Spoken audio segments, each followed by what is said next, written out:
Assalamualaikum warahmatullahi wabarakatuh. Berjumpa lagi dengan kami di channel YouTube Minhajul Tulab Madiun. Pada kesempatan pagi hari ini, kita akan sedikit berbincang-bincang tentang sejarah Pondok Minhajul Tulab Madiun. Kali ini kita bersama dengan pengasuh Pondok Pesantren Ababil Minhajul Tulab Madiun yang sering kita sebut sebagai Abah. Iya, benar sekali. Lalu kami akan bertanya kepada Abah langsung, bagaimanakah sejarah berdirinya Pondok Pesantren Ababil Minhajul Tulab Madiun? Assalamualaikum warahmatullahi wabarakatuh. Warahmatullahi wabarakatuh. Bismillah, alhamdulillah, wassalatu wassalamu ala rasulillah, amma ba'da wa ba'da tahiyyah. Terima kasih Ananda Isna dan Ananda Nanda. Pemirsa yang berbahagia, Minhajul Tulab ini, khususnya Madiun, ini adalah betul-betul suatu rencana dari Allah Subhanahu wa Ta'ala yang saya sendiri tidak pernah membayangkan. Karena saya lahir di pondok pesantren Minhajul Tulab yang didirikan oleh almarhum Kiai Haji Abdul Manan, kakek saya. Dan saya dari kecil bercita-cita untuk mengembangkan pondok yang telah didirikan oleh kakek saya. Kemudian saya belajar sejauh mungkin saya belajar dan kembali ke pondok Minhajul Tulab di Desa Sumber Beras, Muncar, Banyuwangi. Tetapi Allah berkehendak lain. Yang pertama, saya dipertemukan oleh seorang istri yang ternyata anak tunggal. Sehingga saya harus ke Madiun ini. Andai saudara istri saya ini ada yang lain, mungkin saya tidak di Madiun, mungkin di tempat yang lain. Kemudian yang kedua, bahwa Allah SWT memberikan ijabah terhadap doa kami, yaitu mengembangkan Minhajul Tulab dimanapun berada. Ini adalah bukti bahwa Allah SWT sudah merencanakan. Sama sekali saya tidak membayangkan hidup di Madiun ini.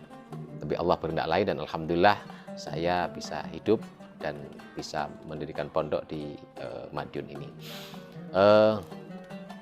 Kami datang pindah dari Banyuwangi ke Madiun ini pada tahun 2000.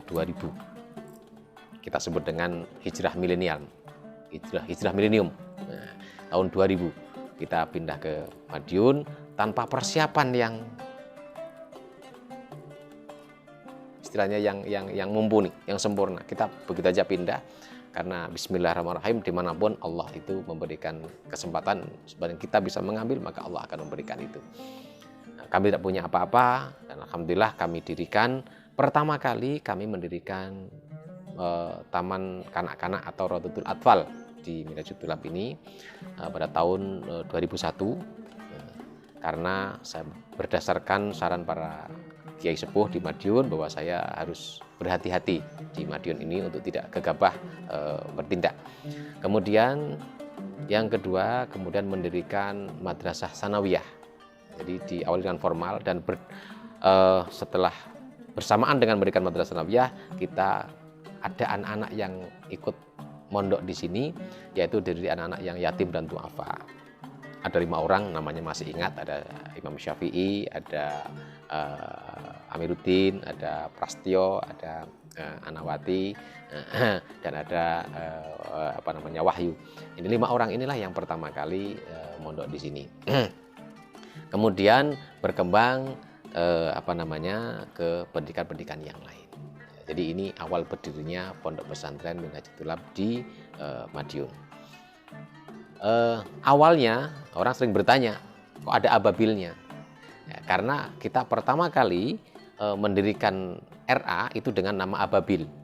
Dengan nama Ababil, dengan harapan agar ada satu kata yang ada dalam Al-Qur'annya yang sesuai dengan nama untuk taman kanak-kanak itu sendiri. Makanya kita mengambil nama burung dengan nama Ababil.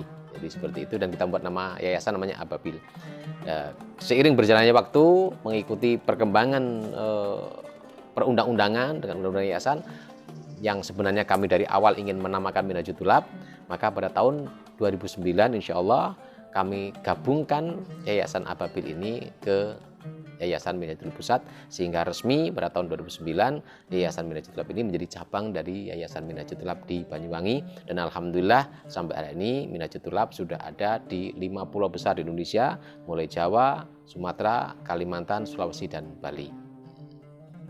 Saya kira itu. Lalu apa harapan Abah sendiri untuk pesantren Minayatul Madiun, khususnya untuk santriwan santriwati di Pondok Pesantren Ababil Minayatul Madiun? Kita mempunyai moto al-akhlaku fawqal ilmi. Akhlak itu di atas ilmu. Tentu kita ingin mencerdaskan anak bangsa, mencerdaskan santri dengan berbagai ilmu pengetahuan. Tapi akan tidak bermakna ilmu itu apabila kita tidak punya akhlak. Maka stressing kita adalah pada akhlak dan kemudian dibarengi dengan ilmu pengetahuan. Semoga dengan ilmu pengetahuan dan akhlak yang baik ini, maka anak-anak kita menjadi tumpuan harapan dari bangsa ini. Karena saya yakin bahwa benteng utama dan pertama dan juga benteng terakhir dari akhlak moralitas bangsa ini ada di pendidikan yang namanya pondok pesantren. Saya kira itu. Lalu apakah tujuan selanjutnya Abah untuk Pondok Pesantren Ababil Minayatul Tulab ini? Sampai saat ini, karena kami berangkat dari Banyuwangi tidak punya apa-apa, kita perbudakan tanah wakaf sedikit, hanya 300 meter. Alhamdulillah tahun ini kita sudah memiliki kurang lebih 5 hektar tanah ya untuk infrastruktur pengembangan pondok pesantren. Jadi ke depan kita akan mengembangkan infrastruktur pondok pesantren, sarana dan prasarana dengan sarana dan prasarana yang layak dan memadai. Yang kedua, kita alhamdulillah sudah mempunyai lembaga-lembaga mulai dari RA sampai tingkat SMK, kemudian juga pondok pesantren, juga ada LKSA. Sehingga ke depan kita akan tambah lembaga-lembaga lain yang bisa mendukung, termasuk lembaga ekonomi, lembaga dakwah, dan lembaga-lembaga lain yang mendukung terhadap dakwah Minayatul Tulab yang tidak hanya di bidang pendidikan saja, bidang ekonomi, bidang sosial, bidang politik, dan sebagainya. Sampai nanti semoga Allah berkenan untuk bisa mendirikan perguruan tinggi misalnya. Jadi melengkapi kelembagaan. Nah, yang ketiga tentu kita akan bagaimana pondok pesantren ini bukan pondok pesantren yang eksklusif, tapi menjadi pondok pesantren yang inklusif, yang menyatu, berdampak, bermanfaat bagi masyarakat. Sehingga bagaimana pondok dan masyarakat ini menjadi satu kesatuan yang tidak terpisahkan. Santri itu bukan hanya anak-anak yang dalam pondok, tapi santri adalah semua masyarakat, stakeholder yang ada di lingkungan pondok pesantren Minayatul Tulab ini. Baik secara akidah, baik secara syariah, baik secara budaya, ini semuanya bagaimana berimplikasi pondok ini kepada masyarakat. Ini harapan kami. Dan yang terakhir, bagaimana pondok pesantren Minayatul Tulab ini bisa berkontribusi terhadap bangsa, ya, kepada bangsa khususnya Indonesia yang menjaga NKRI ini dan menjaga Pancasila, menjaga Undang-Undang 45, ya. Kemudian juga bisa bermanfaat bagi seluruh umat manusia.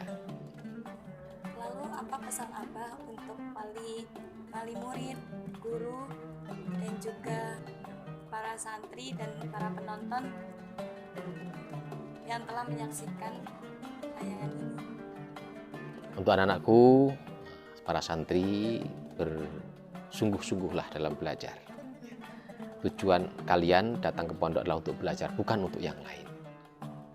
Bersungguh-sungguh dalam belajar, kita punya 5 sandi belajar kita, 5 salam belajar kita, yaitu 3M, 2B. M yang pertama, membaca. Kedua, menulis. Ketiga, menghafal. 2B, B yang pertama adalah bertanya.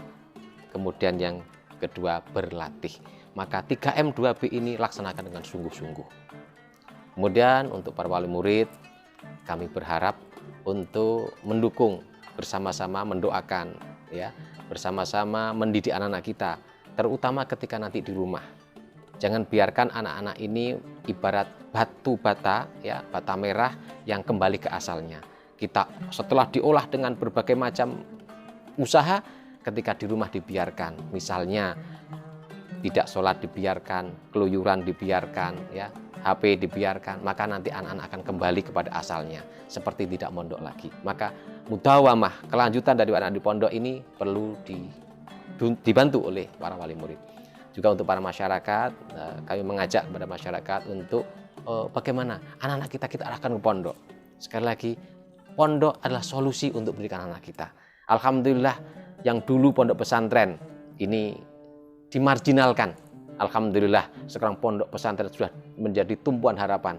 Banyak para pejabat ya dari militer maupun sipil yang mondokkan anak-anaknya. Yang dulu seakan-akan pondok ini adalah lembaga pendidikan tingkat remeh-temeh, tingkat yang diejek, yang dipinggirkan, ya dihinakan. Tapi alhamdulillah hari ini pondok pesantren sudah memberikan satu kontribusi yang nyata.